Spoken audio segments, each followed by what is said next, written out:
वहीं कांग्रेस नेता खिलाड़ीलाल बैरवा ने कहा कि मुझसे शायद सचिन पायलट का नाम लेने की गलती हो गई। मुख्यमंत्री ने आश्वासन दिया था कि एससी आयोग को संवैधानिक दर्जा दिया जाएगा, लेकिन एक बार मीडिया में कह दिया कि सचिन पायलट एक योग्य व्यक्ति हैं, उसे भी कंसीडर किया जाना चाहिए, मुख्यधारा में लाना चाहिए। यही गलती शायद हो गई। उन्होंने कहा कि संवैधानिक दर्जा देने की फाइल तभी से सीएम के टेबल पर पड़ी है। आज प्रदेश प्रभारी सुखजिंदर सिंह रंधावा से मिलकर उन्होंने आयोग को संवैधानिक दर्जा दिलाने की मांग की है। ये थी कि मैंने एक दिन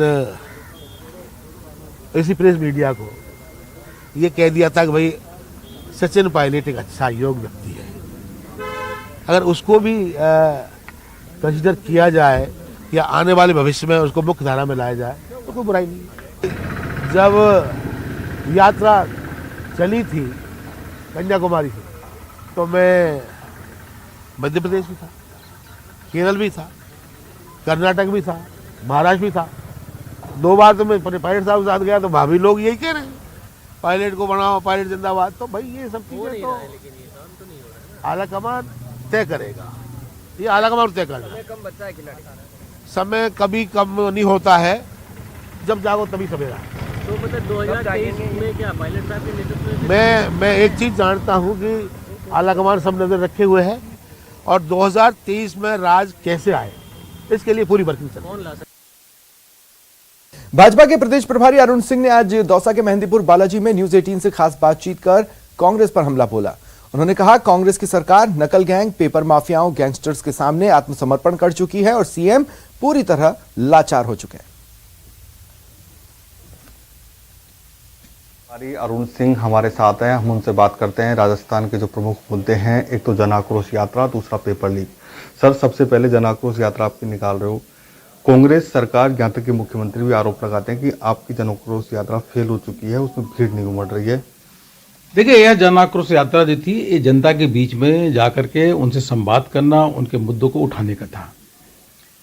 और अब आप बताइए कि ये जन आक्रोश यात्रा अगर पूरे प्रदेश भर की बात अगर हम करते हैं तो जन आक्रोश यात्रा पूरे प्रदेश भर में जो चली है वह 1,15,000 किलोमीटर चली है। 1,15,000 किलोमीटर चलना जन आक्रोश यात्रा का बहुत बड़ी बात है। देखिए, राजस्थान प्रदेश में जो गहलोत की कांग्रेस सरकार है, 1-2 बार नहीं, 1-2 बार समझ में आता है, लीक हो गया, कार्रवाई कर दिया, कर सकते हैं। लेकिन 16 बार पेपर लीक होना और 1 साल में 4 बार पेपर लीक होना, यह तो सीधे युवाओं के भविष्य पे हथौड़ा चलाने का काम कर रही है। और बिना सरकार के संरक्षण के इतनी बड़ी मात्रा में 16 बार पेपर नहीं लीक हो सकता। और लीक भी कैसे? बस के अंदर 40 लोगों को बैठा करके नीलामी करके नकल कराना, अरे ऐसा तो कभी किसी ने सोचा नहीं था। यह इसलिए हो रहा है।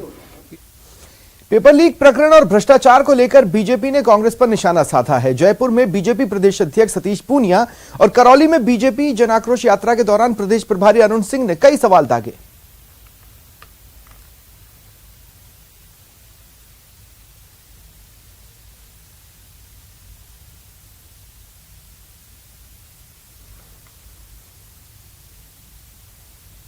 उससे अधिक करते हैं और कांग्रेस की सरकार, कांग्रेस के मुख्यमंत्री जो कहते हैं उसका 1% भी काम नहीं करते। यही कांग्रेस और भारतीय जनता पार्टी के सरकारों का अंतर होता है।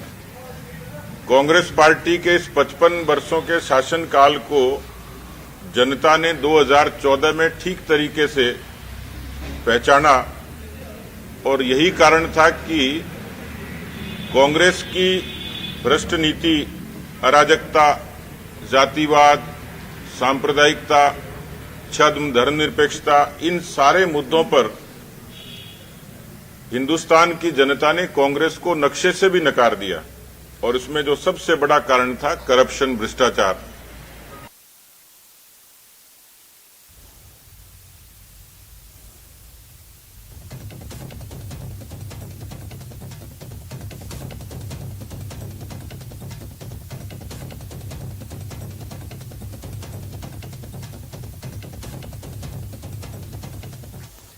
इधर कांग्रेस विधायक गिरिराज मलिंगा ने बड़ा बयान दिया।